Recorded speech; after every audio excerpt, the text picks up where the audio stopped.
what do you like to do when you're not making movies?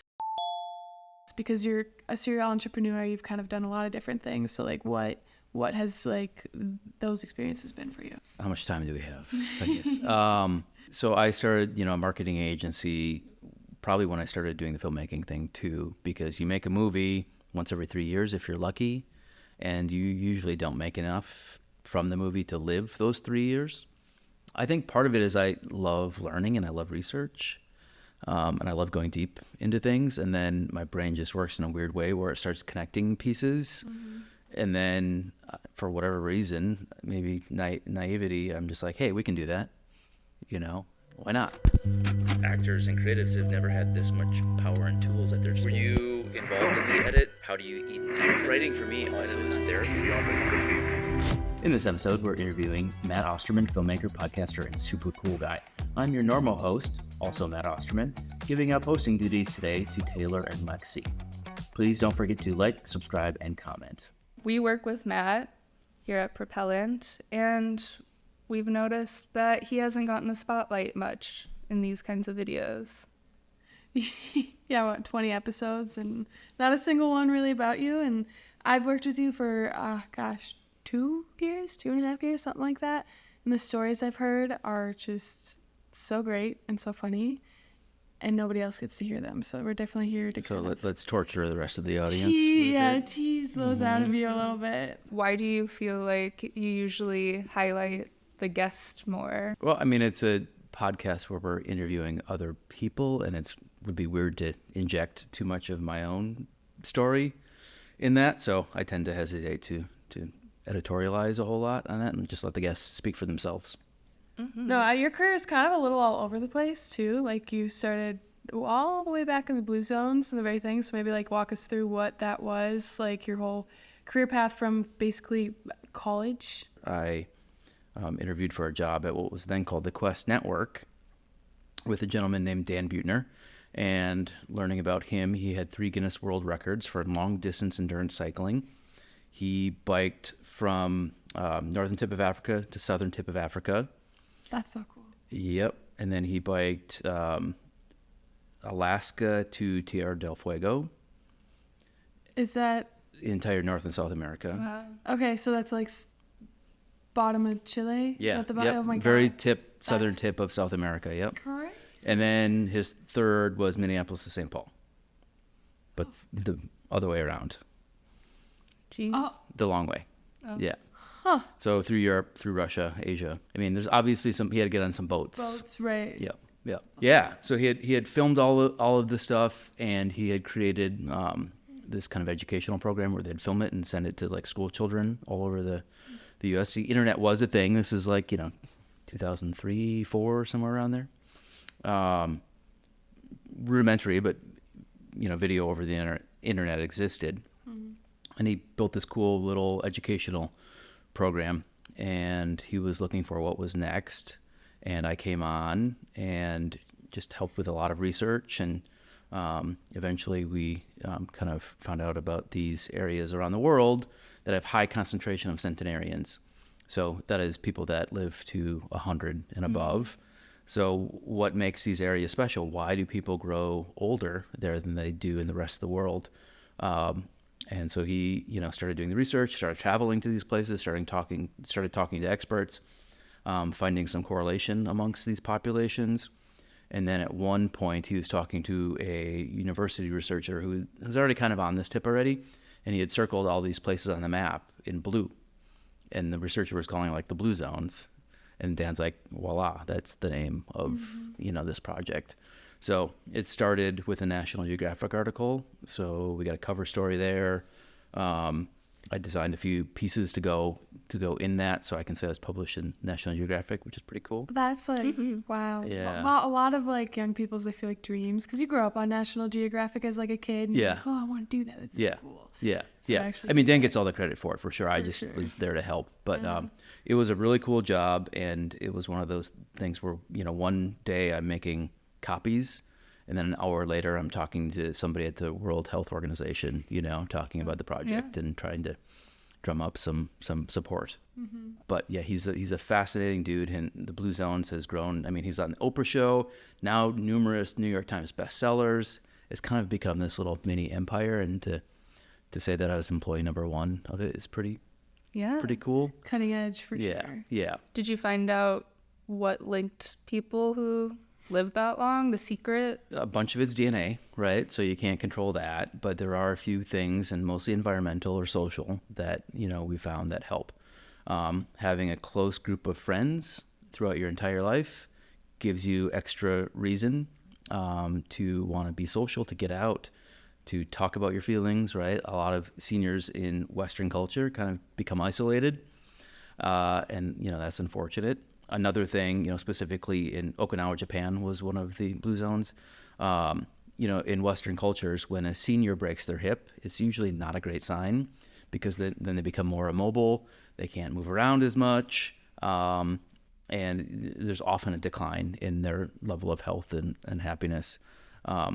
They don't break their hips very much in Japan, and we're like, why? So started looking at it. They don't use chairs like we do, right? They sit on the floor, so you're constantly getting up and down, You have the strength off the floor. Yep. So you're working your leg and your hip muscles, so your balance is better.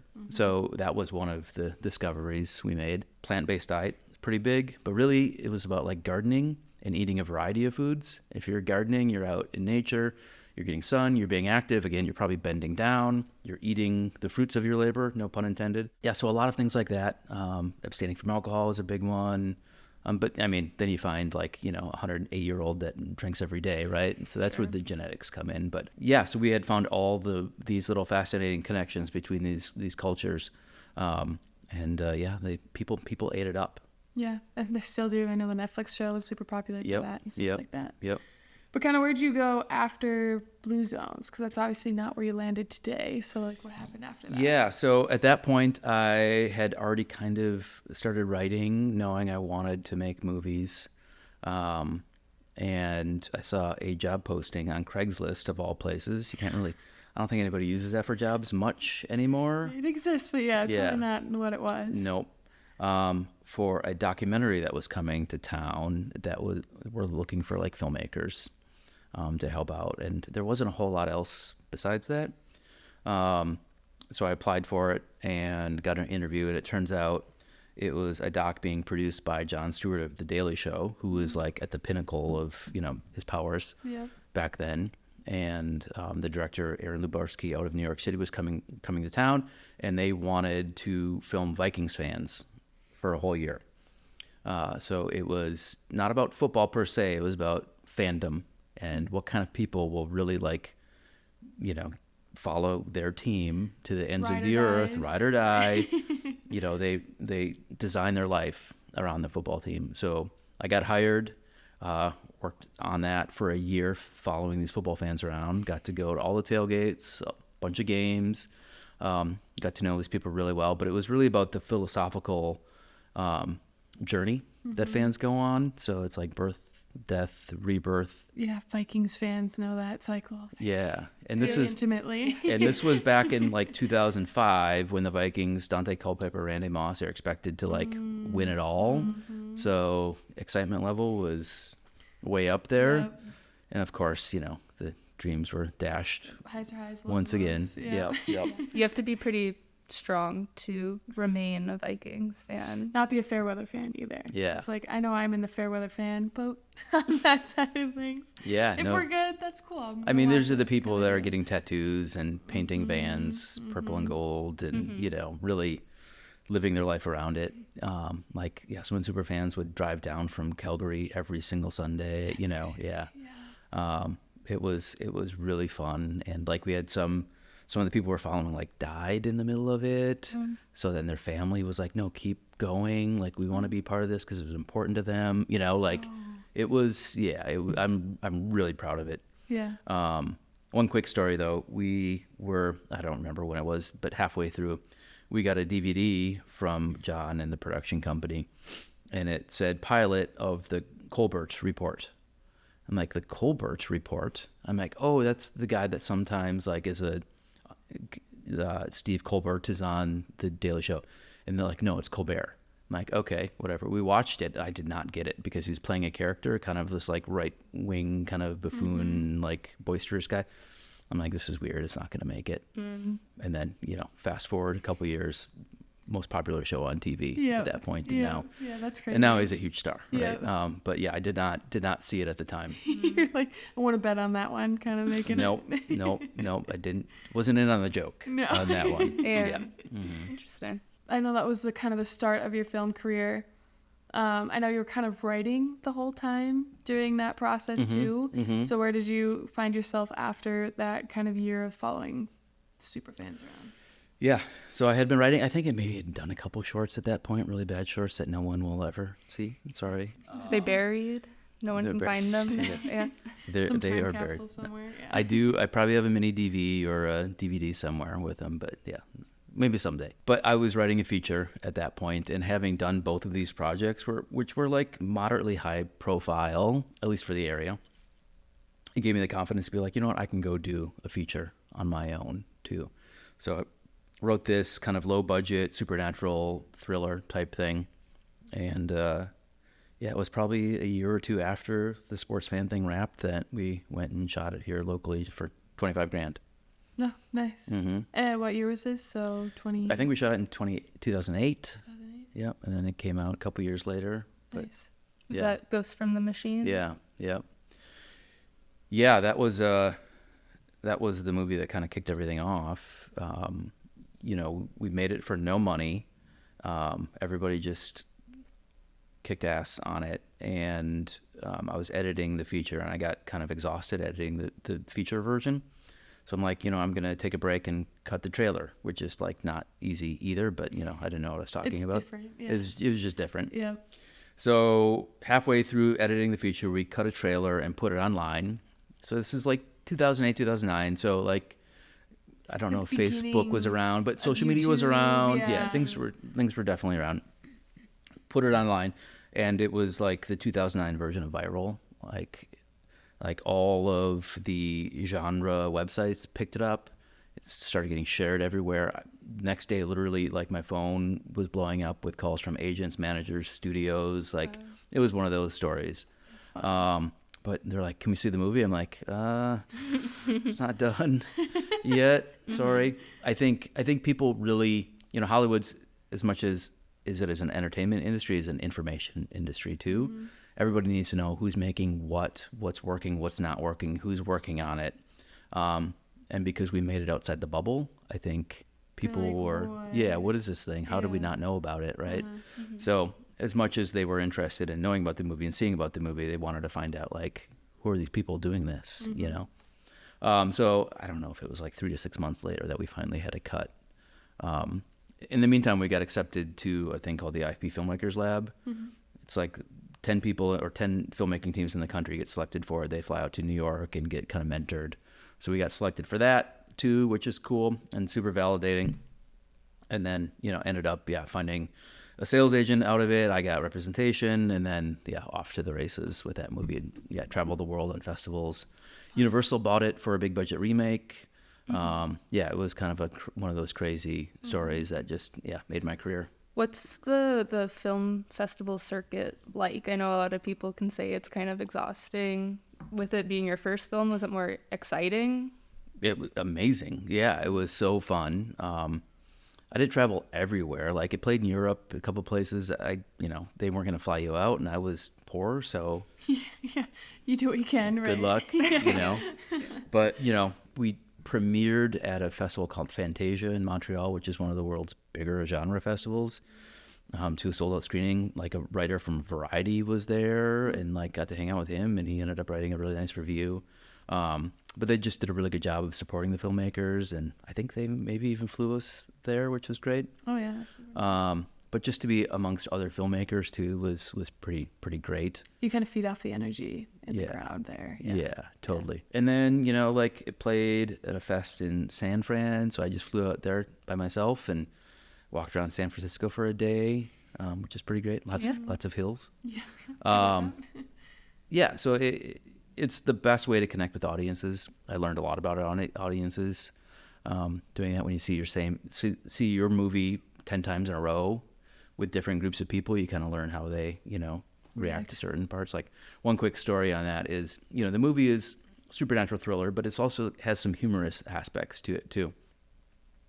And I would notice when one person in the audience would laugh at the first kind of like funny moment, the rest of the audience then had permission to laugh along with it. It breaks the ice. Right. And they're like, oh, we can laugh at this. It's okay. When I went to a screening and that first person wouldn't laugh, nobody laughed the rest of it. The whole movie? Yeah, the whole movie.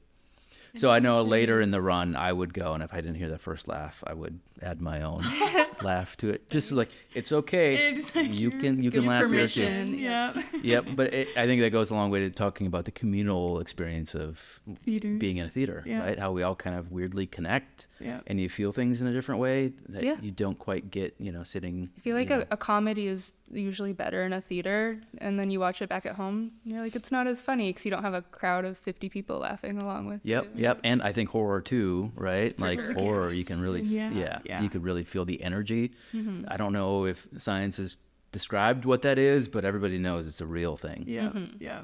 Totally. Very interesting. So that's Ghost from the Machine.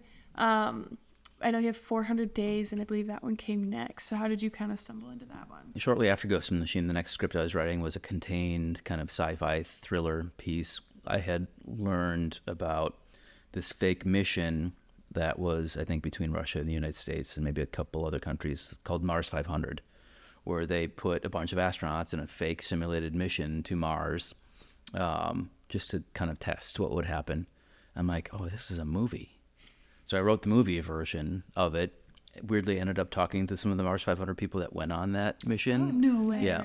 Yep. As like research. Yeah. But yeah, I wrote the movie and my manager loved it and he sent it around and some producers in LA were all about it. They wanted, it was still low budget. I think it was like $500,000. Mm-hmm. And because it was contained, it was like 90% in one location, which makes it cheap. Mm-hmm. We built the spaceship set. And we ended up like just getting really lucky with our cast. I think partially because I had a little buzz coming off that first movie. Second, because I think it was a good script. And third, we were shooting in LA, so everyone got to sleep in their own beds, you know. Mm-hmm. We weren't paying them enough to like, go to Serbia, so the fact that they could come in, shoot for 8 hours and go home, I think was attractive. So yeah, I think, you want to talk about casting that at all? Yeah. What was the process? Yeah, so we didn't have a casting agent on that because the producers had kind of figured out how to work with the agencies themselves and work with the agents. So I saw a lot of people, I don't know, maybe 100 different actors for 5 roles. And like the quality of the folks coming through was pretty remarkable. I was kind of overwhelmed by a lot of the folks because you had seen in huge movies. I'm like, A little starstruck sitting in the seat. for sure. And you had to fake it the whole time. I Yeah. don't deserve to be here. But yeah, I think the first role we cast, we sent it to Dane Cook because his agent said, he's looking for stuff right now. And he'd be down for something like this. So we sent it to him and there's kind of 4 roles. There's the lead, kind of the 2 leads, and then a couple like supporting. They're all basically leads, but the hero, and then like the sidekick, and the nerdy one, and the smart girl. Kind of the tropey things. And this was kind of for the smart ass, kind of like jockey type guy. And we were like, yeah, Dane's not gonna want to do that. He's that's kind of his MO, but he's gonna want to play the lead on this low budget thing. So we found out he wanted to do it. We still weren't sure for what role. Oh, he was just interested. Interested, and he's like, "Hey, come to my house in the hills." So okay. So he found his home in the hills and like stainless steel garage door. You can't see the house; you just see the garage door, like beautiful garage door. I'm like, okay, this is gonna be nice. Yeah. Go ring the doorbell. Brings us up. Beautiful mansion overlooking all of LA, like beautiful pool. Couldn't be sweeter. He's like, hey, I watched Ghost Machine 3 times. It is so good. I think you're so talented, and I would love to play Dvorak who is like the jockey smartass sidekick. So he was for that character. Totally for it. Yep. And we just sat down for a couple hours and just chatted through things, and like, yeah, just like, I have nothing bad to say about that guy. I'm a fan. He was so sweet and worked so hard on it, and just brought a good energy to set, and obviously hilarious, incredibly sharp. He had a really finely tuned BS detector. So sometimes as a director, like, you're focusing on 80,000 different things, and an actor will ask you a question and you'll just give him a trite answer because maybe it's not, you don't deem it that important. You know, I couldn't give him a trite answer. He would pick up. He's like, "Oh, really? Why?" I'm like, "Oh, fuck you." Like, okay, fine. You can have my attention now, you know? But I mean, it's a good thing. You want actors that are paying attention, you know, and calling you out on stuff that they don't think is right for their character. Yeah. So, yeah. Somebody's got to defend them, right? Yep. If you're not paying attention. Yep. So I think he was first in, and then I don't remember exactly the rest of the order, but we ended up getting Brandon Routh, who was just in Superman a few years prior, which didn't do great. Wasn't his fault. He played a great version of Superman, I thought, but it felt like he kind of got put in actor jail a little bit after that. It's a shame. He is a really good actor. Yeah, for sure. Also, like, super nice, generous guy. And then we got Katie Lotz, who had been in this movie called The Machine that did really well. She was like not a big name at that point, but I really liked her a lot in that movie. And she was in a couple other movies too that I ended up watching prior to casting her. And there was an international distributor that our producers were talking to, and they said, if you get Katie, you have your budget. Because they had one of the movies with her just crushed. Oh, and they're like, people love her over here, so they'll buy your... Yep. Oh, she had already been in Mad Men, too. Speaking of Mad Men, we also cast Ben Feldman in that, who won an Emmy, I think, for Mad Men, or was nominated, I forget, but incredible actor and just, like, cool dude. And then we got Tom Cavanaugh, who I've worked with a couple times now, and he wanted to play bad guy, so go against type because he's such a nice, likable guy and everything, pretty much. The fact that he got to play kind of a scary bad guy was highly appealing to him. But I remember the first time I talked to him, I was living in the Valley. I've never lived in LA except for like making that movie, so I'd stay at the producer's house for, I think, ended up being there 6 months in total. I was at a Staples, and Kavanaugh called me, and I couldn't hear shit, and I'm like, "Hi, Tom, like, oh, you want to be in the movie? Great. What's that?" It was the most, like, kind of awkward, like, sad conversation ever. And the way you pictured it? No, not at all. And I get, after it, I'm like, okay, I think he's in. Hopefully it's not too turned off. Staples. But yeah. The PA going off the entire time. Yeah, like Christmas music in the background, whatever's going on. Yeah. I know. I'm like, I should have maybe waited to take this call, but it all worked out in the end. And that movie then ended up, we had sold the international rights, and I think 3 days into production, because of our cast and because some of the footage that was coming out, we sold our domestic rights, so which doesn't happen that often. Usually they wait to see the movie. But then ultimately the movie ended up getting sold to Sci-Fi. Sci-Fi Channel was kind of known for Sharknado and that sort of stuff, but they had started a new thing called Sci-Fi Films. They wanted to go a little bit more sophisticated. So this was the first acquisition for that new shingle that they had. And then it aired on Sci-Fi like a gazillion times. Everybody go watch it. I was not in the guild, so I did not get residuals, unfortunately. I know this movie, the ending was written in a very unique way and kind of started a fandom, at least a website, like dedicated to it. You want to talk about that and kind of... Yeah, sure. So, the ending wrote to be purposefully polemic. Like, it was a bit of a reaction to, the Marvel thing wasn't maybe just starting to happen, but a lot of movies were kind of being packaged in a nice tidy thing for the audience. And I'm like, that's boring. Like, what happened to the challenging stuff? So I wanted to leave the ending open-ended, because the gist of the movie is they're on the simulation, but then weird things start happening, And is it part of the simulation or is it real? And they don't know. Maybe the audience shouldn't know either. And there's tons of Easter eggs throughout, and people have created a lot of theories. Well, to what you're talking about, like this whole movement online started happening where people are sending in theories or going on message board saying, hey, did you see the T-shirt that he wore in that one scene? There's a clue that I think suggests this. And a lot of the clues were there on purpose, but people started finding things that weren't on purpose. And I'm like, oh, that's brilliant. I wish I would have thought of that because it's so good. But it was funny when the movie came out, like half the reviewers got the joke, like knowing like, hey, there's not supposed to be, a tidy ending, and the other half were pissed. So mad. They're like, I would get hate mail too. Oh, geez. Oh, yeah. People are like, That's how you made it. That's how you know. Hate mail starts well, coming. I mean, we did it on purpose, but then you get those hate letters and DMs, and I was like, oh, why? Yeah. You're supposed to. Some people supposed to be really don't good, like yeah. ambiguous endings. They want. Totally. The neat and tidy. And again, we intended to do that, but then when you feel the repercussions of it, it does We hurt weren't- a little bit. Yeah, weren't as prepared for how No. backlash would feel for it. Yeah, right. So, I mean, who cares? Like, the movie did well and set me up for the next couple. So 3 of your actors who you filmed with on 400 Days went on to be part of the CW DC Arrowverse. It had a couple different names, but what kind of propelled them to go there? Yeah, we were like super surprised when it happened because I don't know if the movie had come out or whatever, but we saw that both Brandon Routh and Katie Lotz were cast in those shows. And a bit of me felt like a proud father because I had put them together in this movie, and then they both got cast in Legends of Tomorrow.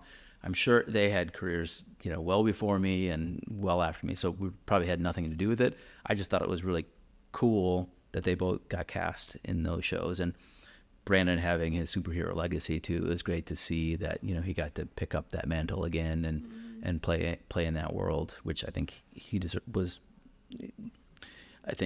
He deserved even more from Yeah. maybe superhero fans. Yeah. So it's I nice he think- got a second wind. Yeah, I think him getting another chance to play that kind of character was great to see. And then Tom Cavanaugh was cast in The Flash as well, and was a huge fan favorite on that, and was fun to see him kind of blow up in that regard. I remember seeing Tom Cavanaugh when he was the lead character in Ed, which is a TV show way back in the day. Yeah. Yep. And he's been a huge supporter of mine, and appeared in 2 movies now, and hopefully will be in the next couple as well. Kind of bugs you every once in a while. He's like, hey, when are you doing something? Well, he's a big sports guy from Canada, loves hockey. He has kids, similar ages to mine, so we're always like trading pics of tournaments and stuff like that. But yeah, I mean, like, fun story, like when he came to BitCon, I asked him, like, would you like to be in it? He's like, yep. I'm like, do you care what role? He's like, no. He just wanted to be involved because we have a good time. And then ultimately I gave him a choice of 2 roles. Like, he couldn't come for the whole month, right? Because he's doing a lot of other things, but for a couple days. And he took a red eye, flew out, played for scale, which was awesome. And just was a blast. And then came, back for the premiere. Just a great guy. Yeah, Huge Kavanaugh fan. Yeah, so then Hover comes after that, right? And that one's kind of a fun one too. Yeah, that was from Sci-Fi themselves. So I got a call from a producer friend of mine who was producing this project. I got a call in like November, right around Thanksgiving, because I remember I read the script on my drive home that year. And he's like, okay, I have the script. We have our star, and we have our money, and we're filming in Louisiana in February, March. Can you do it? And also, you kind of need to rewrite the script. It's like, oh shit. Like, usually that kind of stuff doesn't fall in your lap like that, where it's like, and the star was Cleopatra Coleman, who was coming off of a huge TV show, and she was awesome. But it was like, okay, to rewrite the script and to pre-produce and cast and do location scouting and just everything was a lot. So I talked to my manager, and he's like, it's 50-50. Odds are it won't turn out great, but you'll have an adventure at the very least. And I said, fuck you, it's going to turn out great. Like, we're going to do our best on it. And then maybe it landed somewhere in between, but I got to go to Louisiana for months on end, and You got the adventure out of it. oh yeah. We had a blast and made some lifelong friends out of it. And I'm proud of the movie.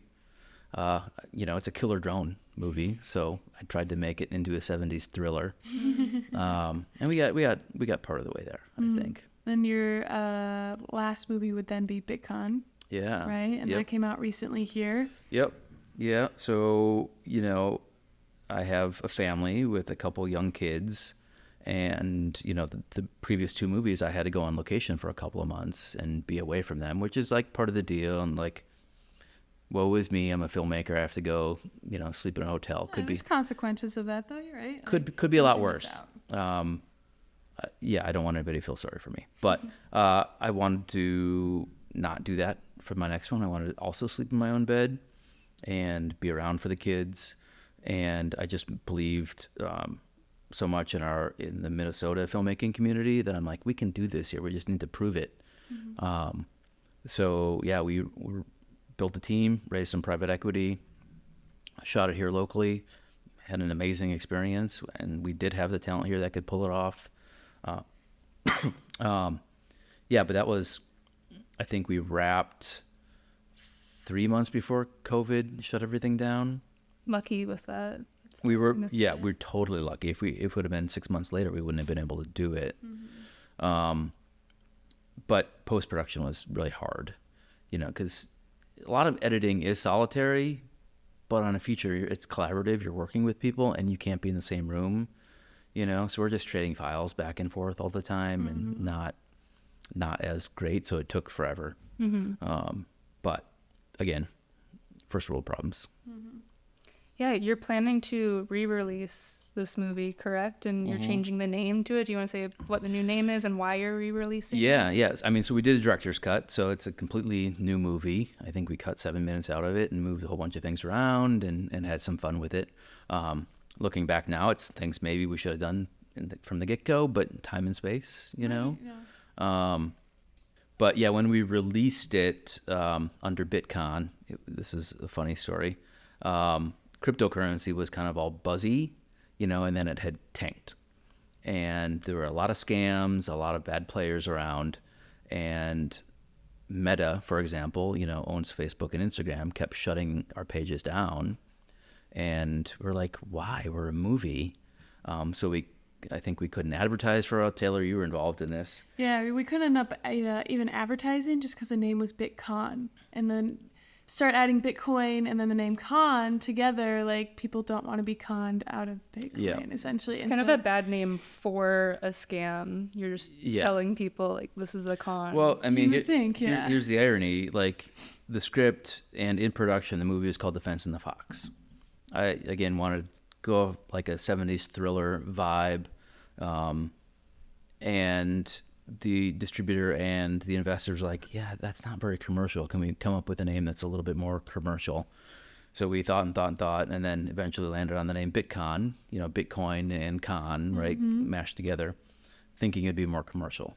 Ended up being the exact opposite. So yeah, Meta shut us down. We talked to a human there, and they're like, we are so sorry, the algorithm has given you 3 strikes. There's nothing we can do. Couldn't override it. No. Yeah, it was wild. Yeah, we're like, what do we do? We're human.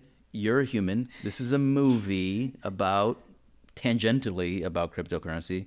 It's really just a briefcase full of cash just on a hard drive. Right. Can you please, turn us back on because we're trying to get our movie out there? And they're like, nope, sorry, algorithm has spoken. We had to start a whole new page. Well, we actually didn't even start a whole new page. We just used another one. But it was a mess. Yep. And then the PR person that was sending out pitches never got any responses back. And we're like, has that ever happened? And they're like, no. And we were like, why? And they're like, we don't know. Well, it turns out later the firewall was capturing all of their pitches going out. So media outlets never had even heard of it. So the whole release was botched. We sold more DVDs at Walmart than we did digital copies. Which is and which in 2022 should not happen. No. You know. Mm-hmm. So, you know, we got with the distributor, and we had talked about doing a director's cut anyways. And we're like, you know what, let's just go back to the original title and not put ourselves in that position again. Yeah. So it's basically a new movie, a lot of the same, obviously, a lot of the same. A different version of. Different version. New name. So hopefully, you know, we won't run into those weird internet things again. Snafus. Yeah. Hopefully. Yeah, it was a roller coaster. Yeah. And I know you're kind of, you like to do movies and then you'll take some time off and you kind of get that itch again. And I know now we're kind of in our time off. So what do you like to do when you're not making movies? Because you're a serial entrepreneur, you've kind of done a lot of different things. So like what has like those experiences been for you? Yeah. Well, how much time do we have? I guess. So I started, you know, a marketing agency probably when I started doing the filmmaking thing too, because you make a movie once every 3 years if you're lucky, and you usually don't make enough from the movie to live those 3 years. So I started a marketing agency doing a lot of writing and web work, and that has grown, you know, and now we have a bunch of clients and a bunch of great people that work for the company. So that's one thing. And then I think about 10 years ago, back in my hometown, actually one of my clients for the marketing company was working in an industry providing wireless internet, or they were a vendor to wireless internet companies. And my hometown, small, internet sucked. A lot of people didn't have it. They had satellite or DSL. It was really bad. So I kind of put two and two together and said, you know what if I bring some of this technology to the area I grew up in, and worked with family and built an internet service provider. Like, who would have thunk? I would start an ISP, learned way too much about that industry, ended up like learning how to build cell towers. I think we built 30 towers out of the deal. It was crazy. And this was also kind of really blew up over COVID because everyone was home and everyone needed internet. So like we couldn't expand fast enough. And then we started winning a ton of grants. And then we started getting in the fiber optics game. So we started burying fiber to communities. And it just got so big, almost too fast. And I was still doing the movie thing. I'm like, I can't do this much anymore. And at that time, valuations for internet companies had never been higher. So I started talking to some regional providers who are a lot larger than us and said, hey, you looking to acquire any small upstart companies? And ended up making a deal with another company, and I was able to exit out of that. And then, I think that was right in COVID as well. So just finishing BitConnor, The Fence and the Fox. Fence and the Fox came out, and because I can't help myself, I'm like, what else do we do? So talking with Taylor, we're like, okay, what's next? And you were big into the sustainability movement.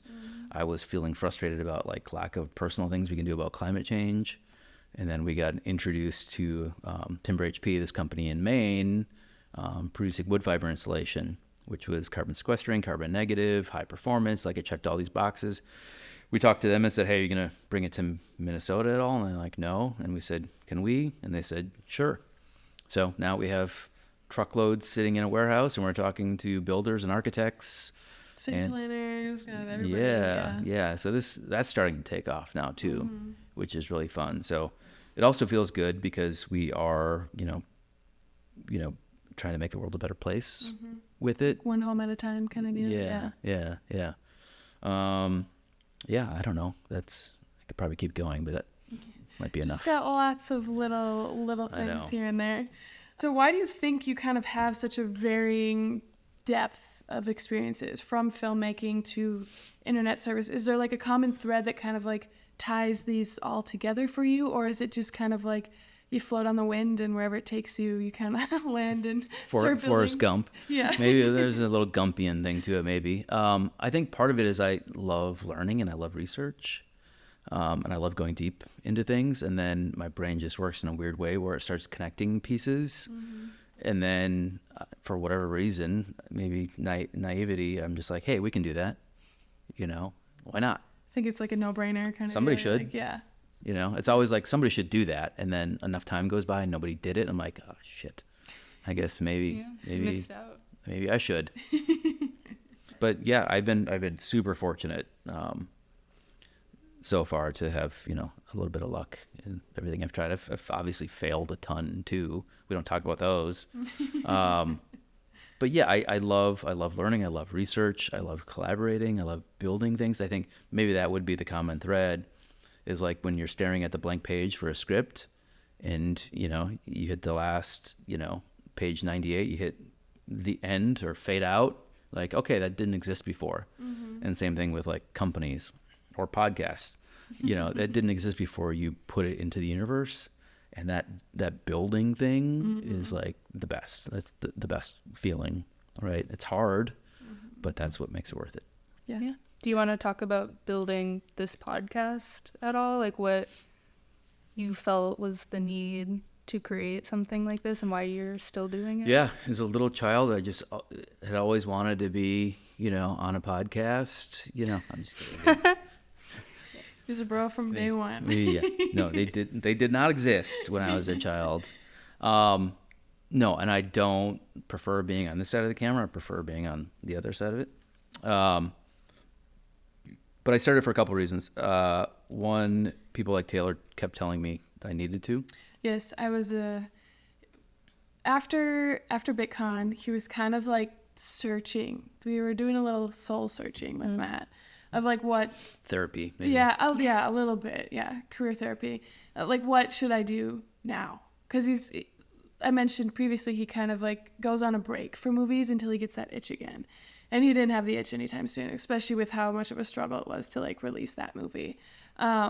And so then it was just this question of like, what should we do? What should we do? And I had been hearing a lot of these stories slowly over the time of just starting to work with him. And I'm like, and he's just so easy to talk to. And you got so many weird experiences that are just fun. And I was like, you just like need a podcast, because it was all the rage a couple of years ago and still is all the rage. And I'm a big fan of podcasts. And I think it's just so fun to like listen to people's experiences and stories, because you can learn so much about them.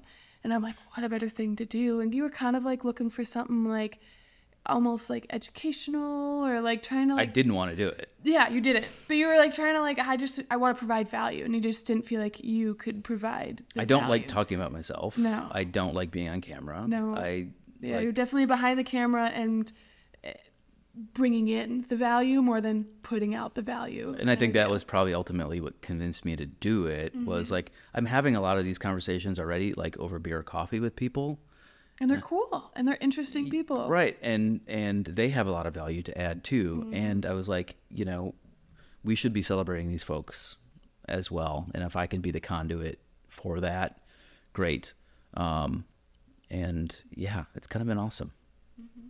Especially because you kind of take on the like Minnesota angle, you know, like the film community has a presence here, a pretty strong one, looking nationwide at things, and just kind of doesn't have that like unity to pull all the pieces together. Well, and who's telling our stories, who's championing like us as creatives here, like we kind of keep our head down, you know. Little Minnesota nice attitude of just like, I'll stay in my lane and do my thing. And and I'm like, I was complaining about it for the last 15 years. I'm like, why can't anybody like raise their hand and say, look at me? And I'm guilty of it worse than anybody.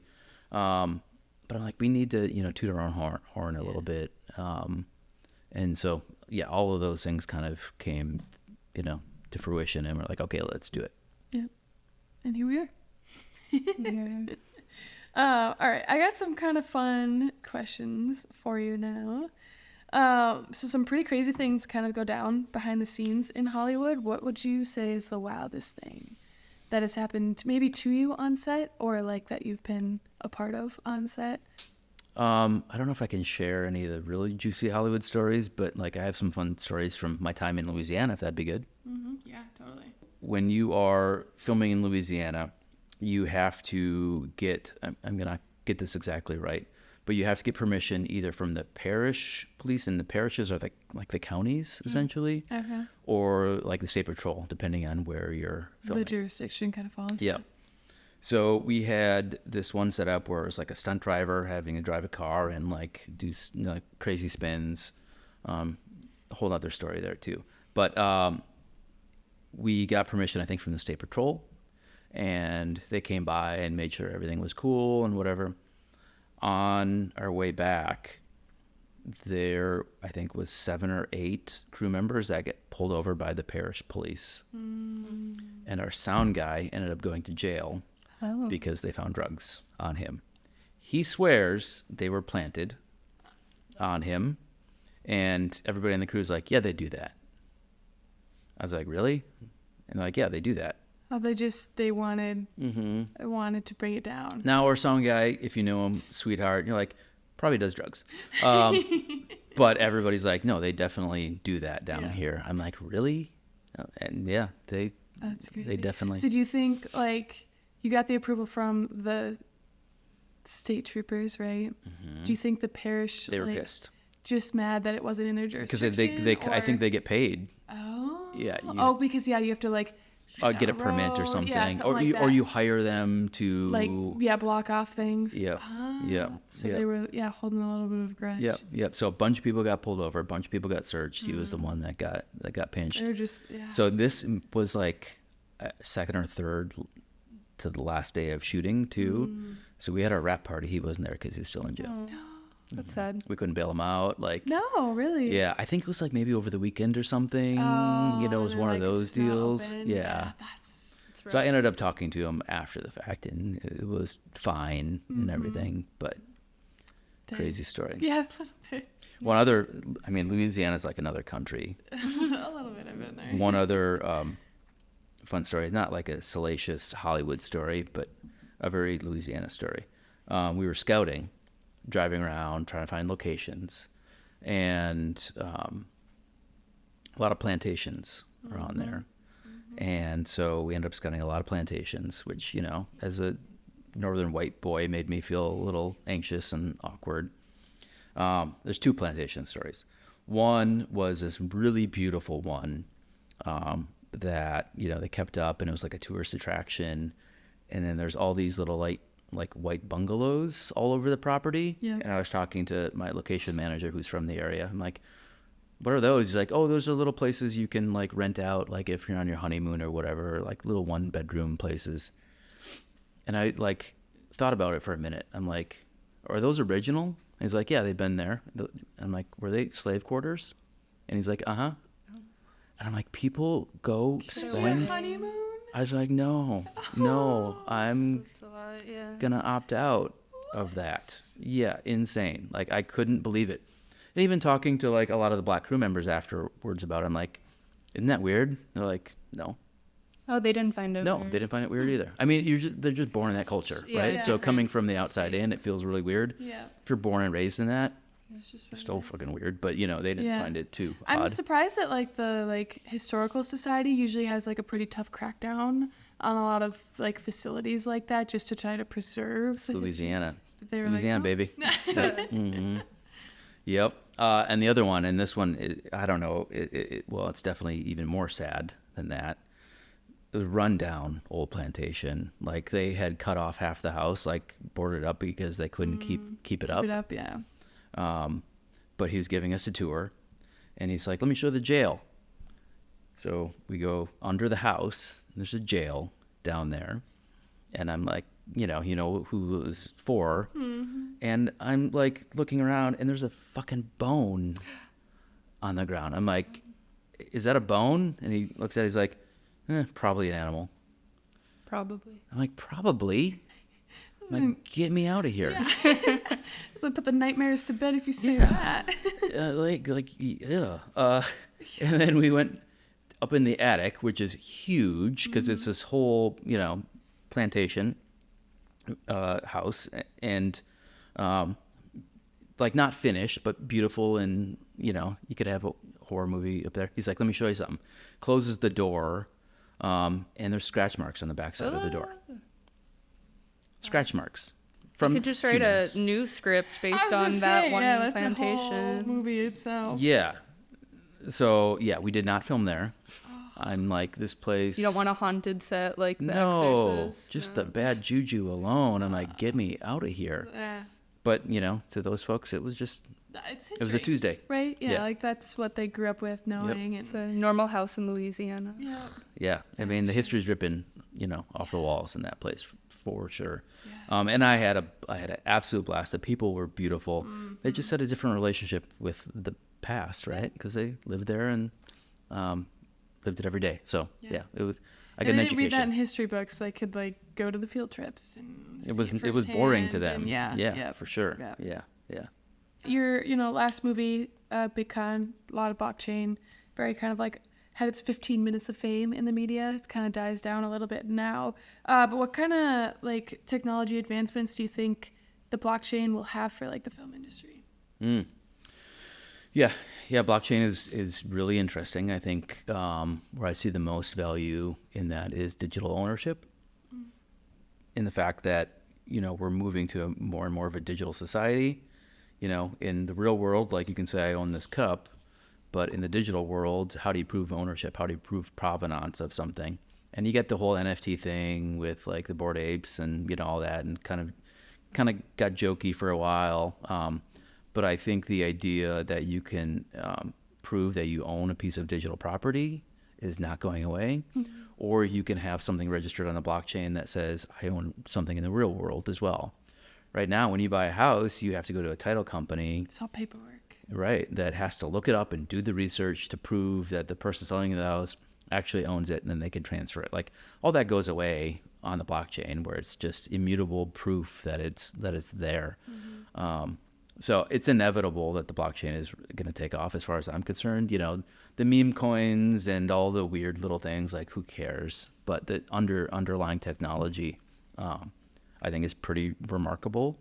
And whether you believe in the crypto as a currency or not, who cares? It's the blockchain that is the kind of the big breakthrough. Mm-hmm. Sure. Yeah, no. Yeah, so people are focusing almost on the wrong part of it, the NFT thing, where you think it's the blockchain that's the important thing. For sure. Yeah. And I mean, there are Bitcoin as currency is really interesting, and Ethereum as the immutable ledger, and that you can also transact on and have smart contracts. You and I could have a smart contract saying, hey, when you send me this file, the payment automatically gets released, and then I get the contract saying that I own the Yeah. That makes it all really easy. Mm-hmm. And you don't have to trust anybody because it's trustless. Mm-hmm. It's just automatic. So I think it's a foregone conclusion that stuff is going to take off. It just has been a bumpy road.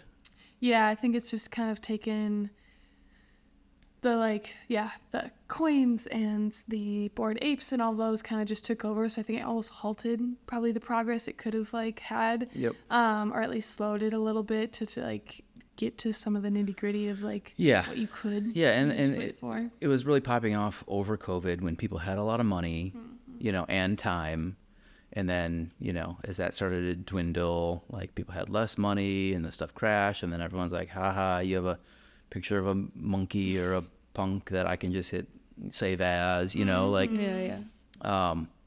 So it's just early, I'm old enough where I remember the internet in 96, 97, right? And people didn't take that seriously, and we couldn't see exactly where it was going to go. You just knew it was going to be a thing. Yeah. Mm-hmm. I was learning HTML in 97 probably, because I'm like, this is a thing. Mm-hmm. It's going to be around.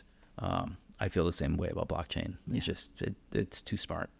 What movies or media inspired you at a young age to get into filmmaking? I know for myself, there's kind of a few movies growing up that unlocked this part of my brain that wanted me to go into that direction of filmmaking. Do you have any? Yeah, I think, growing up in a small town, filmmaker wasn't really on the career checklist, so it wasn't a thing that I knew people could actually do.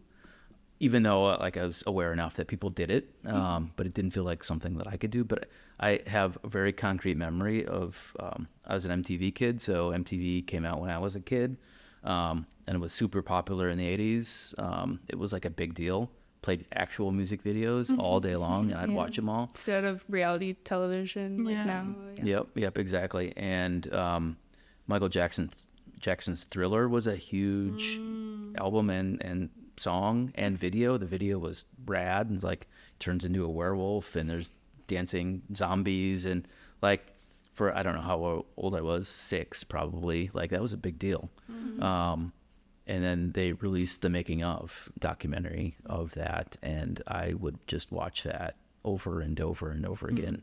So the behind the scenes kind of sold you on what that life was like. I still didn't have the light bulb moment like I could do this, or people like me could do this. That was years away, but I was hooked on it at that point, and it makes sense looking backward. You could see the through line now.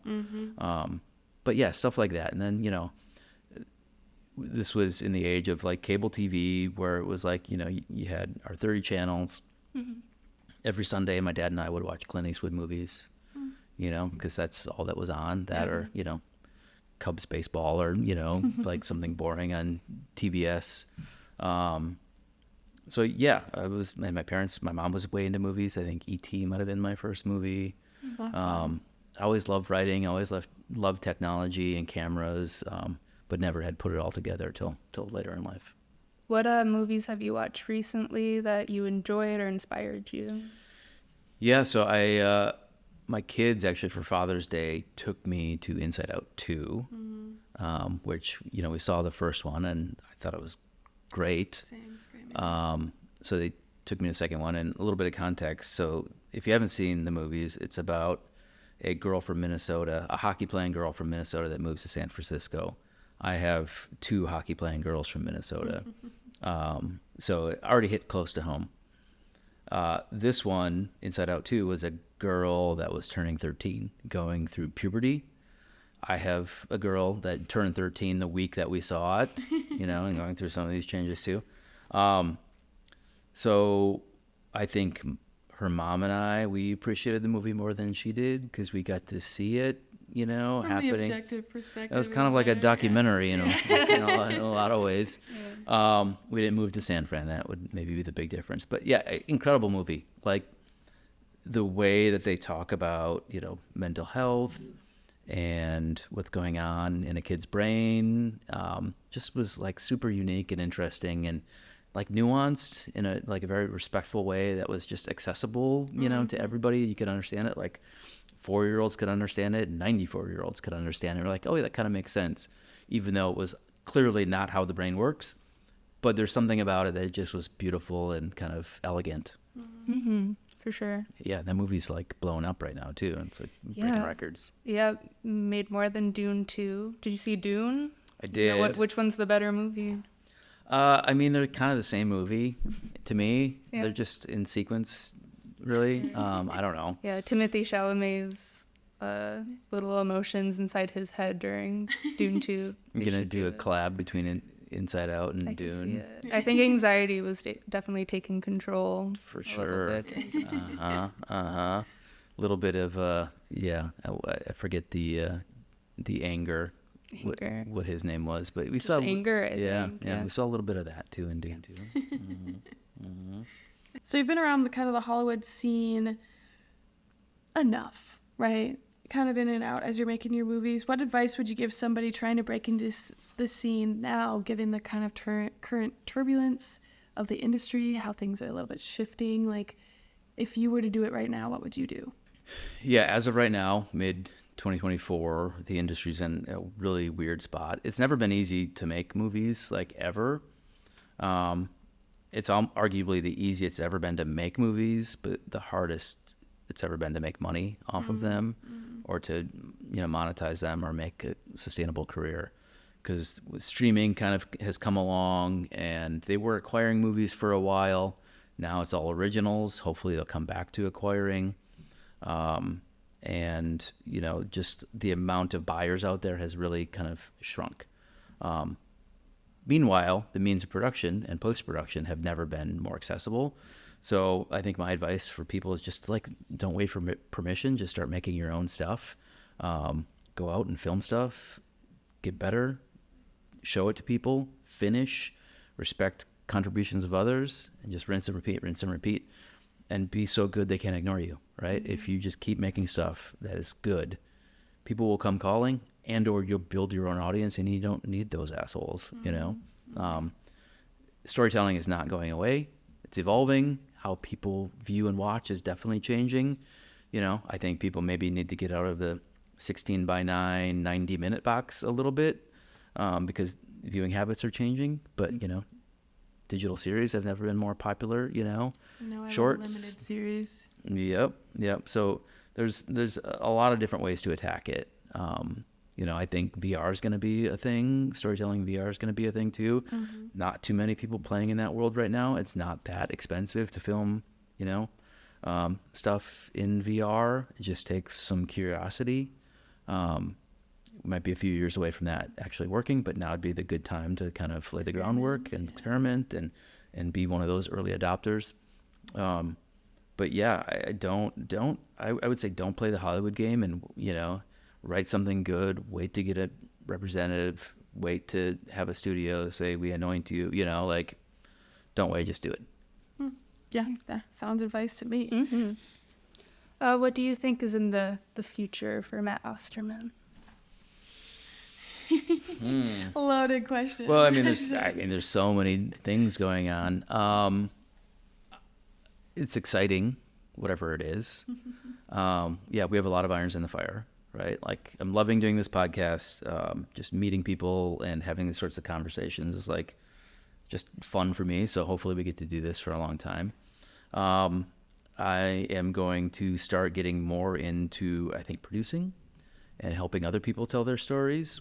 And that might be like receiving some of my own advice, doing, breaking out of the 16 by 9, 90-minute kind of box, doing shorter things, doing more experimental things, maybe playing around with VR, more YouTube, that sort of thing. Like, let's go where the audience is right now. Like, let's go, skate towards the puck is going versus where it was, right?